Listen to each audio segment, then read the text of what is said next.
I think the lesson in it for me is that, look, people should be allowed, to make their choices, irrespective of family, ethnic, tribal affiliation. All right. People should. My take on this is like Dele asked, who is he? I mean, and we should learn to divorce the Nigerian politics thinking from this father, mother, sister, brother stuff. What value has he contributed to the society before? Who knew him before? Or is it just that by virtue of being Atiku's son, he becomes an issue? I mean, has he ever contested for any vote? Has he ever done anything in the public domain to even warrant being discussed? But it happened even in the United States where you studied. It happens. We had the Bush family, we had Jeff, we had George, and their father. No, they all had pedigree, they all had antecedents. Now, this one now is only antecedents because he was signed by... Maybe he wants to start. Okay, let him start, but when he starts, we have no way starting. But I think this guys should not be the topic. We have more pertinent issues that we should talk about. Not okay. I don't know if you consider this a pertinent issue, but alleged 110.4 billion naira fraud. EFCC tenders fresh bank records against Yahya Bello and others. Meanwhile, we hear that he's already planning his way to get into the Senate. My worry with all these EFCC cases, and that dates back from the time of Nuhu Ribadu, is that they are always very shoddily prepared, and the lawyers that benefit from them, like even the current Minister of Aviation, you prosecute billions of dollars, at the end of the day, nothing. Absolutely nothing. It's a total waste. Even the money paid to the lawyers are wasted because at the end of the day, nothing happens.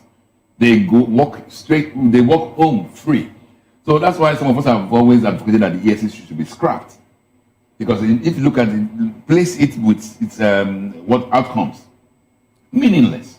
And I can assure you, at the end of the day, this character, former Kogi governor, who is still gallivanting about displaying the lucre he has amassed, will go scot-free.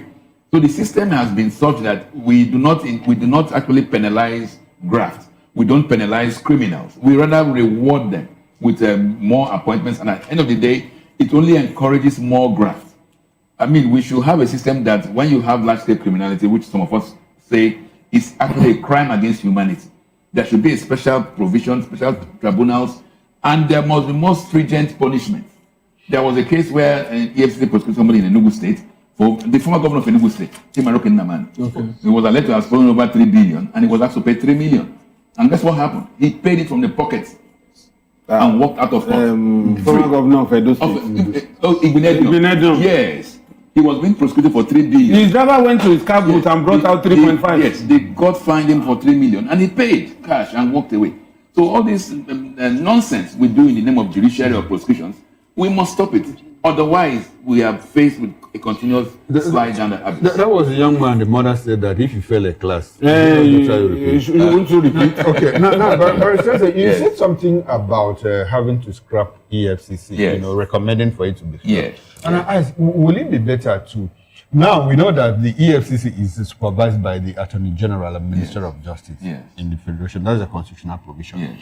I want us to draw historical examples. At a point, Nigeria is at the level where Singapore was, and their own is that they even inherited their own corruption from the colonial days. The colony itself was highly corrupt, very well corrupted. Now, when Lee became the prime minister, he discovered that, okay, we have a history of corruption that dates back to colonial days. So what did he do? Now, they had an anti-graft agency. What he did was to move it from where it was and domicile it elsewhere. I think it was an independent institution. He took that authority from them and kept it under the Ministry of Justice. When after a while, like 8 months, 1 year and some months, he discovered that it wasn't working. What he did was to bring that agency and put it under the office of the Prime Minister, where he had direct supervision. And within 6 years, Indonesia, their corruption perception index took a nosedive and a drop. Is it something that we can try here? Now, wonderful question. Now, you have to say, what was the EFCC set up for? Who set it up? During his tenure, he was saying, I will send the EFCC after opposition elements. That was what Nuhu was doing, basically. Then they will do some kind of skeletal work on 419 scammers, arrest them for the purpose of international publicity and accolades. But domestically, it was more of a Gestapo outfit channeled against opposition elements. And that is what has continued from the time of Nuhu Ribadu to the time of the lady Farida Waziri, to to the Lamrude, and the last two upstarts, including this current one, who are even legitimately in office because they don't qualify under the EFCC Act to be chairman of EFCC. So you see that EFCC from the onset was set up for not non-altruistic purposes, and that's what it's been doing. So you don't expect much from it. You gave the example of Singapore, where there was a president who wanted to effect change. Will you say that of Obasanjo or Tinubu? Or will you be like Oshomole said, that once you come into the ruling party, all your sins are forgiven? So the fact is that the EFCC from the onset was not set up for altruistic purposes. And if we had invested all that money spent in the EFCC in the police, we will have a far better police force. Because all the men in the EFCC, in fact, they're bribing the police to come over to the EFCC. Because over there, you make bigger bucks. You make bigger money. Even the attorneys for the EFCC make bigger money. Because you prosecute 20 billion naira fraud. At the end of the day, you strike a deal with the defendant. Everybody goes home happy. Then the EFCC lawyers become a son. And they all lived happily ever after.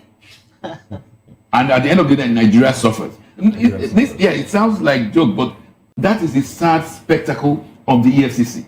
Then once in a while, they go to hotel rooms or schools and arrest young boys who are trying to collect $10, $20 from foreigners. Is that what you should be doing? When right in the presidency, the humongous graft going on, it's incredible, and it's allowed to fly.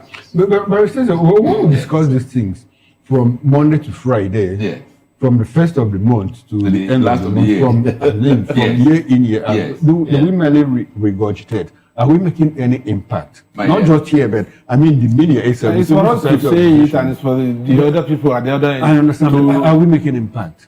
Do you know why we won't make impact? You see, Nigerians are very good followers. Let me give the example of the Buhari era. We didn't have saints as rulers, but there was the perception, mere perception, that those at the top were like trying to be upright. What happened? In bus stops in Ikorodu, Osogbo, people began to fall in queue. Because there was that perception. So for so long as there is the perception that the person at the helm of affairs, at the presidency, is corrupt, for so long will we be making noise talking about corruption. But once you begin to, and I'm talking of perception, I'm not saying that they were saints, but people perceive them to be saints. But when you see your president gallivanting, traveling all over the world, buying Escalade jeeps for himself, his wives, his children, traveling about in presidential fleets, come on. The whole idea is corruption is still in full swing. So as long as that is still the case, we can keep on talking from now to Jericho. What will happen will happen. But Nigerians should hope that let us have a leader that gives that perception. Nobody is a saint. There will be one or two flaws. Even for Ijeabu, there was one or two flaws of the currency bags that came in. But there was a general perception.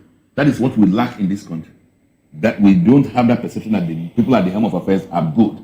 For so long we will keep on having all these issues. All right, then let's go to the punch. Let's take a few